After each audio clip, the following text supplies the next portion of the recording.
కార్తీక పౌర్ణమి వేళ తెలుగు రాష్ట్రాల్లో ప్రముఖ పుణ్యక్షేత్రాల్లో ఆధ్యాత్మిక శోభ వెల్లివిరుస్తోంది. తెల్లవారుజాము నుంచి ఆలయాలకు భక్తులు పోటెత్తారు.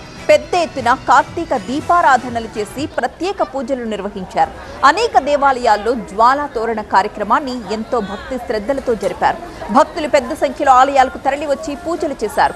పూజలతో ఆధ్యాత్మిక వాతావరణం వెల్లివిరిసింది. రాజమండ్రి పుష్కర్ ఘాట్ దగ్గర గోదావరిలో పుణ్య స్నానాలు ఆచరించి నదిలో కార్తీక దీపాలు వదులుతున్నారు.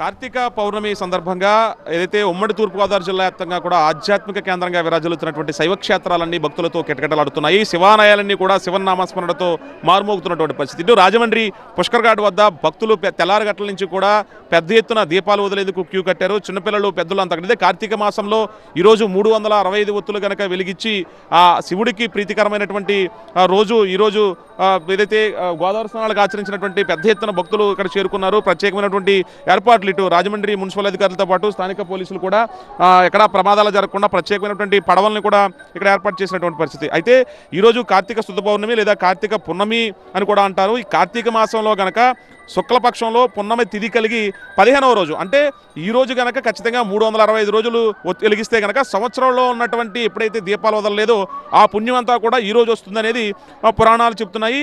ఉమ్మడి తూర్పుగోదావరి జిల్లా వ్యాప్తంగా కూడా శైవ క్షేత్రాలతో పాటు గోదావరి తీర ప్రాంతాలన్నీ కూడా భక్తుల స్నానాలతో కిటకిటలాడుతున్నటువంటి పరిస్థితి ఉంది. కెమెరా పర్సన్ రసూల్తో కలిసి సత్య టీవీ నేను రాజమండ్రి.